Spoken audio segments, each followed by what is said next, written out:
झुंझानी एक छोटा सा कस्बा था। बिजली मौजूद थी। मालूम हुआ कि रात को वहां से कोई लारी डेढ़ोगढ़ नहीं जाती, सुबह मिलेगी। मैंने सोचा कि लारी अड्डे पर ही रात बसर करनी चाहिए। वहां आया तो कई मुसाफिर पड़े हुए थे। मैंने अच्छी तरह से माहौल का जायजा लिया। मुझे कोई पुलिस वाला दिखाई न दिया। लोगों को रामगढ़ के एटमी सेंटर के धमाके के बारे में कुछ मालूम नहीं था। रात किसी न किसी तरह गुजर गई। सुबह के वक्त एक लारी पीछे किसी शहर से आई। उसके ड्राइवर और सवारियों ने बताया कि रामगढ़ में बम फटा है, एक सरकारी दफ्तर उड़ गया। ये खबर सुनकर मुझे इत्मीनान हुआ कि मेरी मेहनत रायगा नहीं गई।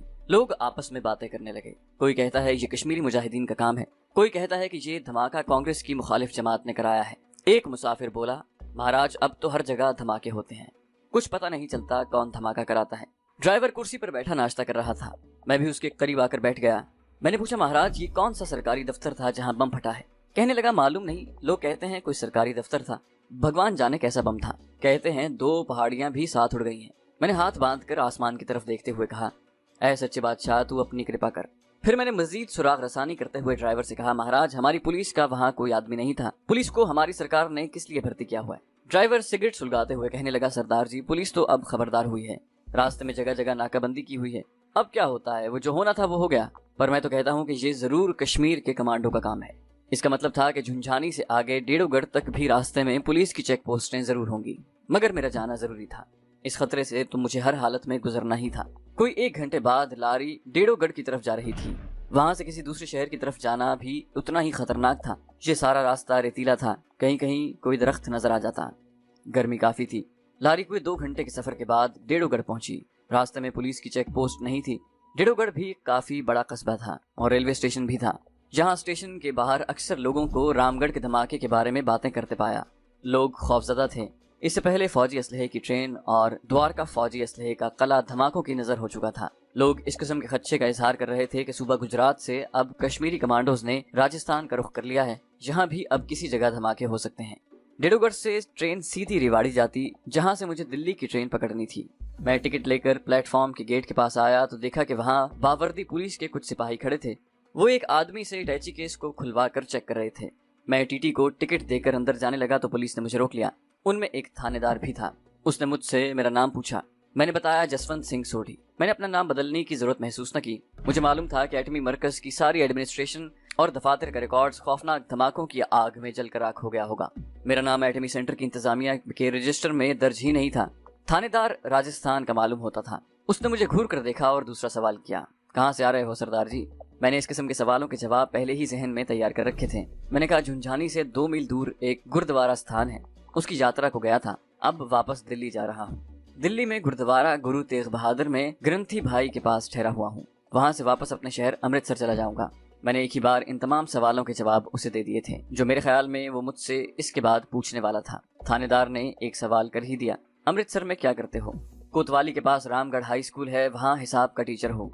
मेरे माता पिता भी कोतवाली के पास ही रहते हैं। ठीक है, जाओ। यहाँ से मुझे रात के वक्त दिल्ली की गाड़ी मिली। इस गाड़ी में कुछ मुसाफिर राजगढ़ के भी थे। उन्होंने बताया कि रामगढ़ का पूरा कस्बा और इर्द गिर्द का सारा इलाका धमाके के बाद उड़ गया है। सुना है वहाँ एटम बम बन रहा था। बम वहाँ से काफी दूर राजगढ़ में थे। हमारे मकान की छत उड़ गई, आधा राजगढ़ तबाह हो गया। हम बड़ी मुश्किल से जान बचाकर वहाँ से भागे। एक मुसाफिर ने कहा, एटम बम चल गया होगा। हाँ जी, आधी रात के वक्त शोले आसमान की तरफ बुलंद होते देखे थे। इतनी गर्मी हो गई थी कि हमने तालाब में छलांगे लगा दी। राजगढ़ के लोग गर्मी में झुलस कर भी मर गए। इसमें कुछ न कुछ मुबालिगा जरूर था। गर्मी से मुझे ख्याल आया कि हो सकता है कि एटमी मरकज में मामूली सी मिकदार में अफजूदा प्लूटोनियम मौजूद हो, जिसने फटकर गर्मी की शिद्दत में इजाफा कर दिया हो। ऐसी बात हो या ना हो, लेकिन ऐसा जरूर हुआ था कि उस एटमी मरकज का एटमी प्लांट, रिसर्च लेबोरेटरी और सारा यूरेनियम और प्लूटोनियम शोले बनकर उड़ गया था। इस वाक़े से भारतीय हुकूमत जो एटमी मिसाइल और प्लूटोनियम वॉरहेड असलहे की इब्तदाई तैयारियां कर रही थी, वो 5 से 10 साल तक पीछे जा पड़ी थी। रात के पिछले पहर ट्रेन ने मुझे रेवाड़ी पहुंचाया, जहां हर किसी की जबान पर एटमी धमाके का जिक्र था और लोगों में काफी खौफ हरास पाया जाता था।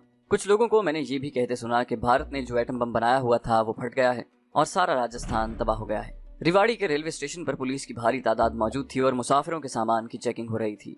मेरे पास कोई सामान नहीं था। दिल्ली वाली ट्रेन कोई 1 घंटे बाद रवाना होने वाली थी। मैं प्लेटफॉर्म पर खड़े एक खाली डिब्बे में जाकर लेट गया। जाहिर ये किया कि मुसाफिर हूँ और डिब्बा खाली देखकर वहाँ सोने आ गया हूँ। थोड़ी देर ही गुजरी होगी कि डिब्बे को धचका लगा। मैंने उठकर खिड़की में से बाहर देखा। डिब्बे के साथ एक इंजन आकर लग गया था और अब उसे खींचकर प्लेटफॉर्म से ले जाने वाला था। मैं जल्दी से उतरकर सामने प्लेटफॉर्म के लोहे के सुतून के पास आकर खड़ा हो गया। करीब ही छोटा सा खोखा था जहाँ दिल्ली और जयपुर में छपने वाले हिंदी उर्दू के अखबार पड़े थे। मैं उर्दू का अखबार उठाकर पढ़ने लगा। उस पर रामगढ़ के धमाके की खबर जली हुरूफ से छपी हुई थी। मैंने अखबार खरीद लिया और एक तरफ बैठकर सारी खबर पढ़ डाली। इस खबर से साफ लगता था कि गवर्नमेंट ने असली नुकसान जाहिर नहीं होने दिया। खबर में सिर्फ यही बताया गया था कि रामगढ़ के मादनियात के रिसर्च सेंटर में किसी कश्मीरी कमांडो ने बम रख दिया था जो फट गया है, जिससे इमारत को शदीद नुकसान पहुंचा है और आग लग गई है। 2 आदमी हलाक और 4 जख्मी हुए हैं। ये सरासर झूठी खबर थी। भारतीय हुकूमत ने असल खबर को छुपा लिया था। हुकूमत असली खबर शाया करवा ही नहीं सकती थी। मैं दूसरे रोज दिल्ली पहुंच गया। जहां भी अखबारों में एटमी सेंटर की तबाही की खबरें छपी हुई थी, मैं स्टेशन से सीधा बस्ती निजामुद्दीन पहुंचा। वहां दरगाह शरीफ के गेट के करीब पब्लिक टेलीफोन बूथ से गुल खान को फोन किया। उसे बताया कि मैं आ गया हूँ। गुल खान ने कोड अल्फाज में कहा कि तुम दस्तरखान बिछाओ, मैं खाना लेकर आ रहा हूँ। इसका मतलब था कि तुम घर पहुंचो, मैं आ रहा हूँ। मेरा कमांडो मिशन कामयाबी से मुकम्मल हो गया था। मुझे मकान में बैठे थोड़ी देर गुजरी होगी कि गुल खान अपने साथ प्रोफेसर जमशेद को लेकर आ गया। आप लोगों को मैं बता चुका हूँ कि ये दोनों इंडियन नेशनल थे, यानी भारत के शहरी थे, मुसलमान थे और इस्लाम और पाकिस्तान के लिए दिल में मोहब्बत का जज्बा रखते थे और उन्होंने अपने आप को कश्मीर और इस्लाम की खिदमत के लिए वक्फ कर रखा था। ये न तो पाकिस्तान के जासूस थे और न उन्हें किसी और मुल्क ने इंडिया में जासूसी करने पर मजबूर किया था। ये सिर्फ पाकिस्तान और इस्लाम की सरबुलंदी और इस्तेहकाम और कश्मीर की आज़ादी की खातिर अपने तरीके से जिहाद कर रहे थे। ये दिल्ली में मेरे मास्टर स्पाई थे और इनकी निगरानी और हिदायत के तहत ही मेरे कमांडो मिशन तरतीब पाते थे। प्रोफेसर जमशेद हस्बे आदत जेब से रुमाल निकाल कर ऐनक के शीशे साफ करते हुए कहने लगा, कमांडो मिशन की कामयाबी पर हमारी तरफ से मुबारकबाद कबूल हो। गुल खान ने भी मुझे मुबारकबाद दी और कहा, भारत सरकार ने हकीकत को छुपाने की नाकाम कोशिश की है, मगर सबको पता चल गया है कि राजस्थान में रामगढ़ के मकाम पर जो ज़ेर ज़मीन एटमी रिसर्च सेंटर था वो तबाह हो गया है। मैंने कहा, असल तबाही कितनी हुई है? क्या वहाँ ताबकारी भी फैली हुई है? ये सवाल मैंने प्रोफेसर जमशेद से किया था। वो कहने लगा, नहीं ऐसी कोई बात नहीं। इसकी वजह यह है कि वहाँ अभी प्लूटोनियम और यूरेनियम कच्ची हालत में थी, उसकी प्रोसेसिंग ही हो रही थी। अगर प्लूटोनियम की मामूली सी मिकदार भी अफजूदा हो चुकी होती तो जैसा कि मैंने तुम्हें पहले बताया था, आसपास का 3 मील का इलाका जलकर भस्म हो गया होता और एटमी ताबकारी के असरात रेवाड़ी और जयपुर तक फैल जाते। गुल खान ने कहा, लेकिन एटमी रिसर्च सेंटर का नामो निशान तक बाकी नहीं रहा। भारत सरकार का पाकिस्तान के खिलाफ एटमी जारहियत का प्रोग्राम कम से कम 5 साल पीछे पड़ गया है। प्रोफेसर जमशेद आंखों पर चश्मा लगाते हुए बोला, मेरे अंदाजे के मुताबिक कम से कम 7 साल के लिए ये प्रोग्राम जरूर पीछे पड़ गया है, लेकिन भारत इस प्रोग्राम से दस्तबरदार नहीं हुआ। उसके पास और कई एटमी रिसर्च सेंटरों के प्रोग्राम हैं।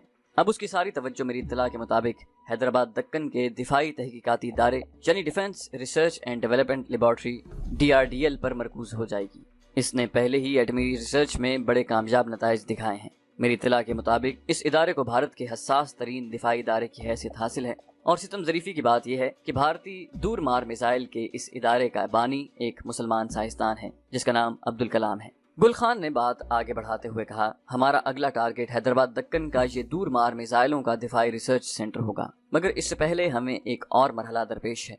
वो क्या है बताएं? मैंने पूछा। गुल खान कहने लगा, जैसा कि तुम जानते हो, प्राइम मिनिस्टर ने खास अपनी निगरानी में एक खुफिया इदारा बनाया हुआ है जिसका पूरा नाम बज़ाहिर रिसर्च एंड एनालिसिस विंग रखा गया है।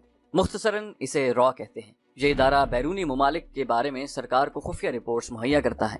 अब इस इदारे ने पाकिस्तान में इंतशार और अफरा तफरी फैलाने के लिए तखरीबकारों को पाकिस्तान भेजने का प्रोग्राम वज़ा किया है। पहले ये भारतीय तखरीबकार इंडियन फौज के रिटायर्ड कमांडोज में से लिए जाते थे, लेकिन अब बाकायदा दहशतगर्द भर्ती करके उनको तरबियत देने के लिए दिल्ली से कुछ फासले पर एक खुफिया तरबियती कैंप कायम किया गया है। तुम्हें उस तरबियती सेंटर में बतौर एक दहशतगर्द के भर्ती होकर वहां से सारी मालूमात हासिल करनी है कि ये भारतीय दहशतगर्द ट्रेनिंग पूरी करने के बाद पाकिस्तान में कहां जाकर कयाम करेंगे और वहां उनके कौन कौन से भारतीय जासूस हैं, ताकि हुकूमत पाकिस्तान को इन तखरीबकारों की पूरी रिपोर्ट्स मुहैया करके इनका खात्मा किया जा सके। ये मिशन मुजाहिदाना था। मुझे इसीलिए पसंद आया कि इसका बराह रास्त ताल्लुक मेरे वतन पाकिस्तान की सलामती और इस्तेहकाम से था, जिसकी खातिर मैं हर कुर्बानी दे सकता था। मैंने गुल खान से पूछा, तखरीबकारी के इस सेंटर में भर्ती होने की शराइत क्या हैं और मैं किस तरीके से इस सेंटर में दाखिला ले सकूंगा? गुल खान ने कहा, ये सारी बातें तुम्हें समझा दी जाएंगी। सबसे पहले तुम्हें रॉ के मातहत चलने वाले तखरीबकारी के इस ट्रेनिंग सेंटर की निशानदही कराई जाएगी। प्रोफेसर जमशेद ने कहा, तुम्हें जितनी जल्दी हो सके सिखों वाला हुलिया अब बदल देना होगा।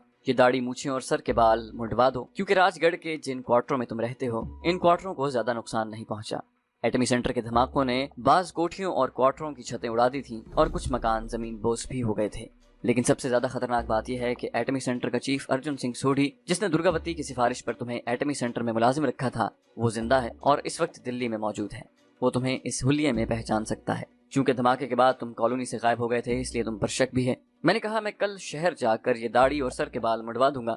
سر کے آدھے بال اور داڑھی میں یہیں سے کینچی سے کاٹ کر جاؤں گا، تاکہ کسی کو یہ شک نہ پڑے کہ میں سکھ ہو کر سر کے بال کیوں مڑوا رہا ہوں۔ گل خان کہنے لگا، میں چاہتا ہوں کہ یہ کام تم ہمارے جانے کے بعد ابھی کر ڈالو۔ تمہیں شہر جانے کی ضرورت نہیں، اس بستی کے باہر نائی مل جائیں گے۔ ٹھیک ہے، تو پھر میں آج یہ کرتا ہوں۔ گل خان اور پروفیسر دوسرے دن صبح کے وقت آنے کا وعدہ کر کے چلے گئے۔ ان کے جانے کے بعد میں نے پگڑی وغیرہ اتار کر پلاسٹک کے لفافے میں کرپان کڑے کے ساتھ ہی بند کر دی اور کینچی سے اپنے سر کے لمبے بال آدھے سے زیادہ کاٹ ڈالے۔ اس کے بعد داڑھی مونچھیں بھی جتنی تراش کر سکتا تھا تراش ڈالی۔ اب میرا حلیہ سکھوں والا نہیں تھا۔ میں اپنے گردن تک آئے ہوئے بالوں اور خشخشی داڑھی کے ساتھ کوئی شاعر یا قوال لگتا تھا۔ میں نے چیزوں کو ایک طرف سنبھال کر رکھا اور مکان کے دروازے کو تالا لگا کر بستی کی طرف چلا۔ بستی نظام الدین اولیاء کے آس پاس ابھی اتنی زیادہ آبادی نہیں ہوئی تھی اور نئی کالونیاں بھی اتنی نہیں بنی تھیں۔ سن 60 تک یہاں کافی سکون تھا۔ میں بستی کے شمال کی جانب نکل گیا۔ میرا خیال تھا کہ وہاں کوئی نہ کوئی دیہاتی حجام مجھے مل جائے گا جو عام طور پر کسی درخت کے نیچے تخت پوش یا کرسی ڈال کر لوگوں کی حجامتیں کرتے ہیں۔ مجھے ایک ایسا حجام نظر آ گیا۔ بوڑھا آدمی تھا، پیپل کے درخت تلے شکستہ سی کرسی ڈال کر بیٹھا بیڑی پی رہا تھا۔ درخت کے ساتھ اس نے چھوٹا سا آئینہ کیل ٹھونک کر لگا رکھا تھا۔ میں نے کہا، بڑے میاں میری شیو بنا دو اور بال بھی چھوٹے کر دو۔ میں کرسی پر بیٹھ گیا۔ اس نے اپنا کام شروع کر دیا۔ جب میں بوڑھے حجام کو اس کی اجرت دے کر واپس اپنے مکان کی طرف چلا تو میں کلین شیف تھا، داڑھی مونچھیں غائب تھیں، سر کے بال ایئر فورس کے کیڈٹوں کی طرح چھوٹے چھوٹے تھے۔ میرا پورا حلیہ بدل گیا تھا۔ اب میں اپنی اصل شکل میں واپس آ چکا تھا۔ دوپہر کا کھانا میں نے ایک چھوٹے سے ریستوران میں کھایا اور مکان میں آ کر لیٹ گیا۔ میں شام تک مکان میں ہی رہا اور اپنے نئے مشن کے بارے میں غور کرتا رہا۔ مجھے اس اطلاع سے کافی تشویش ہو رہی تھی کہ را نے پاکستان میں اپنے تخریب کاروں کی ٹریننگ کے لیے باقاعدہ سینٹر بنا لیا ہے اور یہ لوگ پاکستان میں تخریب کاری کی باقاعدہ مہم شروع کرنے والے ہیں۔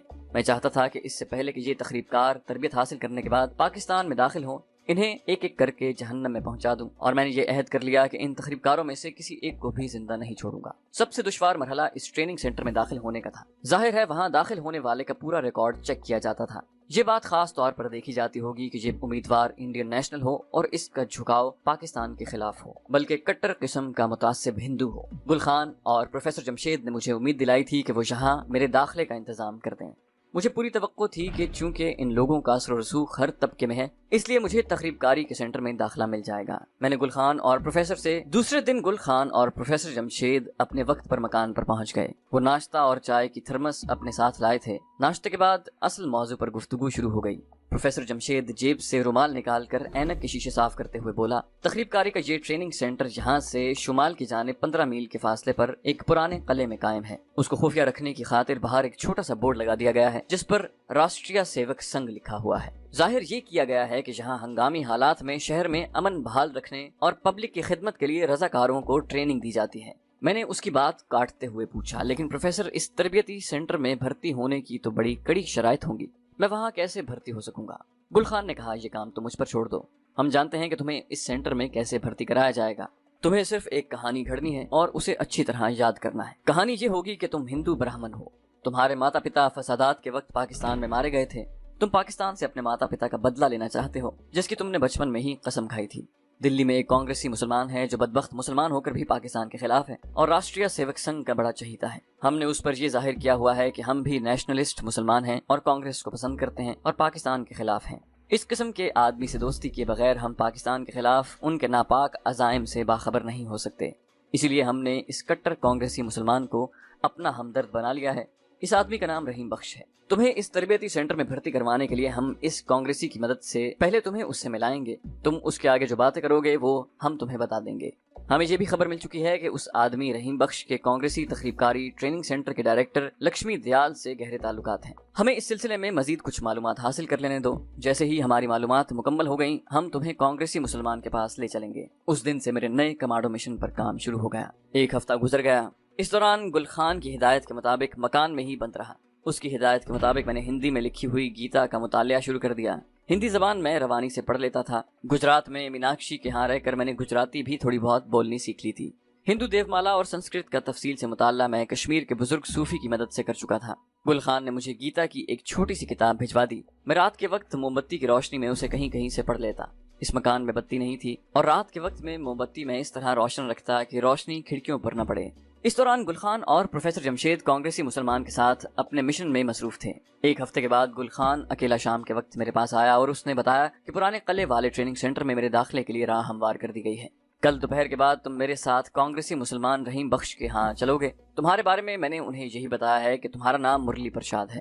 تمہارے ماتا پتا لاہور میں فسادات میں مارے گئے تھے۔ تم آزادی ملنے کے بعد اب تک بھارت کے مختلف شہروں میں در بدر پھرتے رہے ہو۔ دلی میں تمہاری مجھ سے ملاقات ہو گئی۔ تم نے میرے آگے اس خواہش کا اظہار کیا کہ پاکستان سے اپنے ماتا پتا کا بدلہ لینا چاہتا ہوں، اس لیے تمہارے لیے آگے بات کر لوں۔ کچھ دیر تک مجھ سے باتیں کرنے کے بعد گل خان اگلے روز دوپہر کے بعد آنے کا کہہ کر چلا گیا۔ دوسرے روز وہ ٹھیک وقت پر میرے پاس پہنچ گیا۔ وہ میرے لیے تنگ موری کا ہندوؤں والا پاجامہ اور کھدر کا کرتا، نہرو کٹ جیکٹ اور کھدر کی کانگریسی ٹائپ کی صدری بھی لایا تھا۔ یہ کپڑے پرانے ہو رہے تھے، نئے نہیں تھے۔ میں نے اسی وقت انہیں پہن لیا۔ اس مشن کی راہ میں جو سب سے بڑا خطرہ درپیش تھا، میں نے اس کے بارے میں گل خان سے کہا، وہاں میری میڈیکل چیک اپ تو ضرور ہوگی۔ اس صورت میں اپنے مسلمان ہونے کو نہ چھپا سکوں گا۔ بہتر ہوتا کہ مجھے کٹر کانگریسی مسلمان کی حیثیت سے متعارف کرایا جاتا۔ گل خان نے کہا، پہلی بات تو یہ ہے کہ یہ لوگ کسی مسلمان کو، خواہ وہ کتنا ہی کٹر کانگریسی کیوں نہ ہو، بھرتی نہیں کرتے۔ یہ ان کا پہلا اصول ہے کہ تخریب کار ہندو ہی لیا جائے۔ اس لیے تم کانگریس کی مخالف عوامی پارٹی کی طرف سے جاؤ گے۔ وہ سکھوں پر بھی بھروسہ نہیں کرتے۔ جس شخص کی سفارش پر تمہیں تخریب کاری کے تربیتی سینٹر میں بھرتی کرایا جا رہا ہے، اس کا اس قدر اثر و رسوخ ہے کہ تمہارے میڈیکل چیک اپ کا مرحلہ نہیں آئے گا۔ اس بارے میں نے پورا اطمینان کر لیا ہے۔ میں نے سینے پر ہاتھ رکھتے ہوئے کہا کہ میں تیار ہوں۔ کچھ دیر کے بعد میں اور گل خان موٹر رکشے میں بیٹھے اور رکشہ دلی کی بازاروں میں دوڑتا چلا گیا۔ کانگریسی مسلمان رحیم بخش کا مکان ہندوؤں کے محلے میں ایک مندر کے پہلو میں واقع تھا۔ اس کے مکان کے باہر عوامی پارٹی کا جھنڈا لگا ہوا تھا۔ اس محلے میں داخل ہوتے وقت گل خان نے بھی جیب سے گاندھی کیپ نکال کر پہن لی تھی۔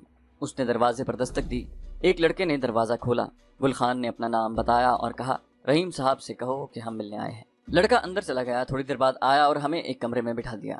چھوٹا سا کمرہ تھا، کرسیاں اور صوفہ سیٹ پڑا تھا۔ دیوار پر تمام عوامی پارٹی کے لیڈروں کی تصویریں لگی ہوئی تھیں۔ اتنے میں ایک پختہ عمر کا آدمی اندر داخل ہوا۔ اس کے سر پر گاندھی کیپ تھی، کھدر کا کرتا پاجامہ پہن رکھا تھا۔ شکل سے ہی یہ شخص بد دماغ اور متعصب قسم کا ہندو لگتا تھا، حالانکہ وہ مسلمان کے گھر پیدا ہوا تھا۔ میں نے گل خان کی ہدایت کے مطابق اٹھ کر ہاتھ باندھ کر پرنام کیا۔ اس آدمی نے مجھے سر سے پاؤں تک دیکھا اور ہاتھ سے بیٹھنے کا اشارہ کیا۔ گل خان نے بات شروع کر دی، یہ ہے وہ نوجوان مرلی پرشاد جس کا میں نے تم سے ذکر کیا تھا۔ اس وقت بھارت ورش کو ایسے ہی نوجوان کی ضرورت ہے جو پاکستان کا دل سے دشمن ہو۔ اس کے ماتا پتا کو مسلمانوں نے مارا تھا، یہ ان کا بدلہ پاکستان سے لینا چاہتا ہے۔ ایک لمحے کے لیے میں حیران ضرور ہوا کہ گل خان جو پاکستان کا شیدائی بلکہ فدائی ہے، پاکستان کے خلاف کس قسم کی زہریلی باتیں کر رہا ہے، مگر یہ ایک خاص حکمت عملی کے تحت سب کچھ ہو رہا تھا۔ میں نے فوراً کہا، مہاراج میرے دل میں تو مسلمانوں کے خلاف آگ لگی ہوئی ہے۔ میرے ماتا پتا لاہور میں مسلمانوں کی لگائی ہوئی گوال منڈی کی آگ میں جل مرے۔ میں جب تک اس کا بدلہ نہیں لوں گا، میری آتما کو چین نہیں ملے گا۔ میری آتما اگلے جنم میں بھٹکتی رہے گی۔ کانگریسی مسلمان نے ہاتھ کا اشارہ کرتے ہوئے کہا، شانت رہو، تمہیں مسلمانوں سے بدلہ لینے کا پورا موقع ملے گا۔ یہ بتاؤ تم 12 برس تک کیا کرتے رہے ہو؟ میں نے گھڑی ہوئی کہانی اس کے آگے بیان کر دی کہ میں آزادی کے وقت 6-7 برس کا تھا، بھارت میں آ کر کانپور اپنے چچا کے پاس چلا گیا۔ اس نے کچھ دنوں کے بعد گھر سے نکال دیا۔ پھر میں بھارت کے شہروں میں دربدر پھرتا رہا۔ ایک سادھو نے مجھے اپنا بیٹا بنا لیا اور مجھے ہندی اور سنسکرت کی تعلیم دی۔ بس اسی طرح دربدر ہوتا یہاں دلی آ گیا۔ یہاں آ کر معلوم ہوا کہ بھارت ماتا کو ایسے نوجوانوں کی ضرورت ہے جو پاکستان میں جا کر اپنی جان ہتھیلی پر رکھ کر مسلمانوں کے شہروں کے پل اڑائیں اور وہاں دہشت گردی کریں۔ تو میں نے خان سے بات کی کہ مجھے آپ کے پاس لے آئے۔ میرے بڑے سوبھاگ ہوں گے کہ آپ کی مدد سے مجھے بھارت ماتا کی سیوا کرنے اور مسلمانوں سے بدلہ لینے کا موقع مل جائے گا۔ کانگریسی مسلمان نے گل خان سے کہا، لڑکا نوجوان ہے اور اس کے دل میں مسلمانوں کے خلاف آگ بھی بھڑک رہی ہے۔ ہمیں اس وقت ایسے ہی نوجوانوں کی ضرورت ہے۔ اسے کل دن کے وقت 10-11 بجے میرے پاس بھیج دینا۔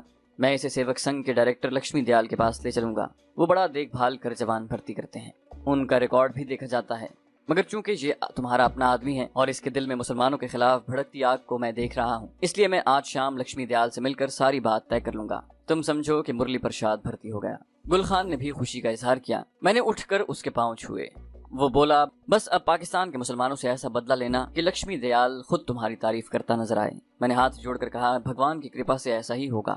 گل خان نے مجھے کہا، مرلی پرشاد، تمہیں رحیم بھائی کے ذریعے مسلمانوں سے بدلہ چکانے کا سنہری موقع مل گیا ہے۔ اب تم جانو تمہارا کام۔ ٹھیک ہے، کل اسی وقت آ جانا۔ اب جاؤ۔ گل خان نے مجھے جانے کا اشارہ کیا۔ میں اٹھا، کانگریسی مسلمان کے پاؤں چھو کر نمسکار کہا اور باہر نکل گیا۔ हमारा प्रोग्राम वहाँ से इकट्ठे निकलने का था, मगर हालात ऐसे बन गए कि मुझे अकेले ही वहाँ से निकलना पड़ा। मैं बाजार में आकर मकान से कुछ फासले पर एक जगह खड़ा होकर गुलखान का इंतजार करने लगा। 10-15 मिनट के बाद वो भी आ गया। मेरे करीब आकर कहने लगा, कल तुम अकेले ही यहाँ आओगे, मैं कल रात को आऊंगा, अब तुम मुझसे अलग हो जाओ। ये कहकर वो एक तरफ को चल दिया, मैं दूसरी तरफ चल दिया। एक जगह से मोटर रिक्शा लिया और वापस बस्ती निजामुद्दीन औलिया वाले खाली मकान में आ गया। अगले रोज मैं 10:30 बजे दिन कांग्रेसी मुसलमान के घर के बाहर मौजूद था। मैंने दस्तक दी। उसी लड़के ने आकर दरवाजा खोला, मुझे देखकर बोला, अंदर आ जाओ। उसने मुझे इसी कमरे में बिठा दिया और बोला, अब्बा अभी आते हैं। चंद लम्हों के बाद कांग्रेसी मुसलमान रहीम बख्श आ गया। मैंने हाथ जोड़कर प्रणाम किया और उठकर खड़ा हो गया। वो तैयार था, कहने लगा, चलो आओ मेरे साथ। उसके पास एक छोटी सी गाड़ी थी जो मोहल्ले से बाहर बाजार में एक तरफ खड़ी थी। उसने मुझे साथ बिठाया और गाड़ी चल पड़ी। सारा रास्ता वो पाकिस्तान के लीडरों के खिलाफ और अवामी पार्टी की हिमायत में बातें करता रहा। मैं हैरान था कि ये शख्स मुसलमान किस तरफ से है। अगर ये इस किस्म की बातें करता है तो ये हिंदू क्यों नहीं हो जाता? इसे मुसलमान कहलाने का कोई हक नहीं। इंडिया में इस किस्म के हिंदू नुमा मुसलमानों से ये मेरी पहली मुलाकात थी।